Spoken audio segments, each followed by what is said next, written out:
welcome to today's Ask the Trainer. We had a question about how to alleviate back pain, and I want to talk about a couple of different pinpoints here. A lot of times, I know for my low back, I tend to overarch. So when I'm standing up, there's a large lordotic curve here. And so one thing that can be done is a little bit of dropping of the tailbone and strengthening the low abdominals to relieve that pain. I know a lot of other pain is coming from extra time being rounded forward with forward head posture. And so some of the things we can do are strengthen the upper back to kind of keep that chest open, keep the upper back strong, while also maintaining a little bit of this rib-tip connection so that we're not overly splayed and overly arched to the back. So I'm going to bring us through a couple of different movements that will hopefully alleviate some of the pain that you might feel. The first thing we're going to do is a little bit of a chest opener. It's a very passive posture.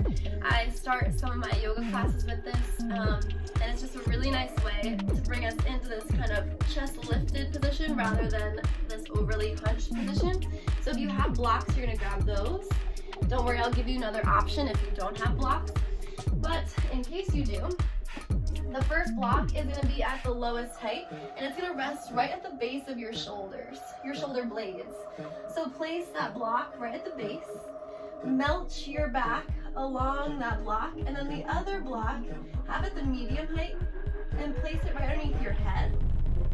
You'll know it's in the right spot because you can rest and you can still breathe, and then place your palms up. You might need to press your head into that block behind you and lift your shoulder blades to reset. But then once you're here, just take a couple full inhales and a couple full exhales.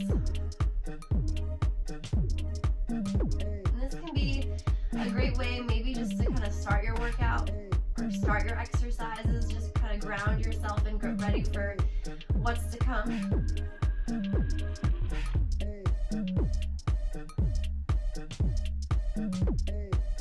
And then what you could do is add a little bit of an opening of the arms. So reach your arms up and over your chest, palms together, and then open up. Have your palms face up, your elbows are at 90 degrees, and just open up that chest. Let gravity do the rest of the work. You don't have to do anything here. I like to do that a couple of times. So take the next, 2 to 5 minutes just messing around, maybe even just closing your eyes and breathing. Just in case you don't have blocks, I don't want to leave you hanging, I would say grab either a towel or a blanket and just roll it up into a little round kind of bolster type, and just place that on your mat or the floor. You don't even need a mat. And you're going to place this right at the base of your shoulders. And just open up your chest, your head will land on the floor. And the reason this is okay is because you're not as high up as you would have been on your block. If you were on your block, that would kind of crank your neck up and it wouldn't be all that great. But here, it's not too high. It's pretty soft, so you can kind of melt into it. And you'll feel the lift of the chest and the press of the shoulder blades to assist that lift of the chest. Soften through the ribs. From there, it's important to talk about strengthening your back, and there are a million different variations I could give you. I'm going to give you 2 today just to spare us some time and effort. Take a band, if you have a band, and place it around your doorknob. Close your door, and hopefully you have a good enough door that's going to stay. And then from here, you're just going to kneel. So one knee is down, the working side knee is down, the tailbone is dropping, and the rib tip connection is here. You're going to want to find a spot where you have some tension. I can't do that staying in frame, so I'm just going to hike up on the band a little bit. I'm going to drive my elbow towards my hip, pinch my shoulder blades together behind me, and release. So I'm pulling the elbow back. Once I get to about rib level, I'm going to roll that shoulder back even more and pinch the shoulder blades together. Inhale, reach. Exhale, drive it back. Inhale, reach. Exhale, drive it back. And so you can use a good amount of tension here. Our backs are pretty strong. We're just trying to make them stronger and teach those muscles to keep us lifted. From there, if you would like, you could use a weight and do a very similar movement. So you're going to grab your weight.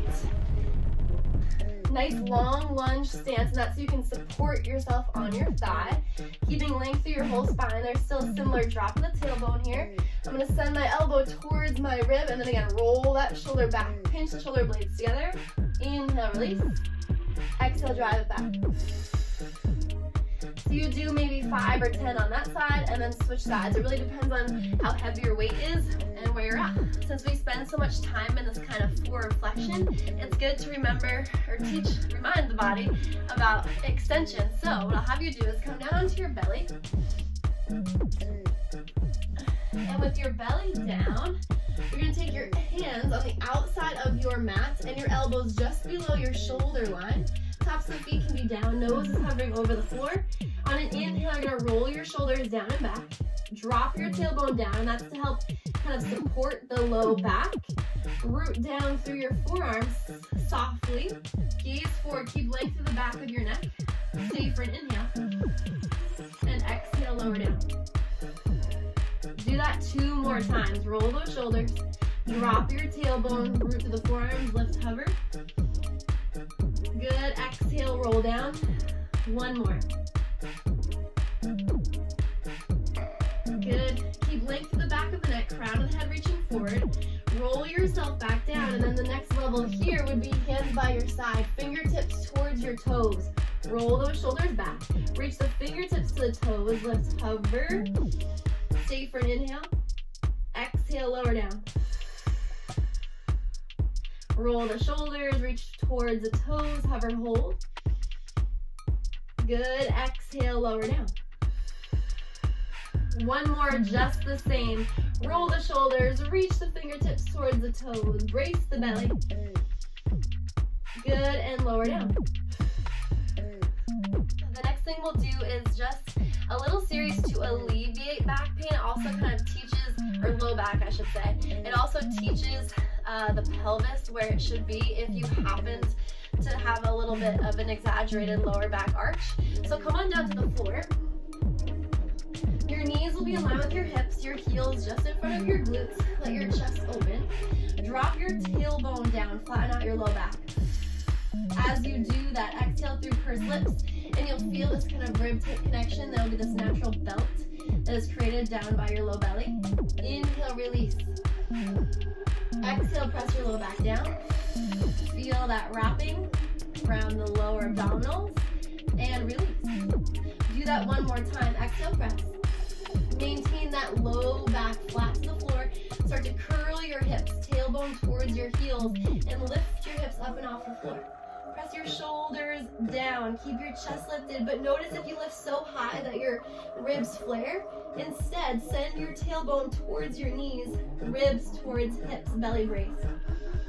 Stay for an inhale. On your exhale, slowly melt your spine down to the floor. Good. Do that 2 more times. Drop the tailbone, curl the hips, lift your hips up. Inhale. Exhale, slowly lower. Do that 1 more time. Good, and slowly lower. And so that's just really a brief overview of a couple things you can do to start to alleviate tension and pain and stress. But of course, it's doing small things throughout your life, throughout your week, throughout your day. So start small. This is a great place to start. If you have more questions, feel free to reach out to myself or any of our trainers on staff, and we'll see you soon.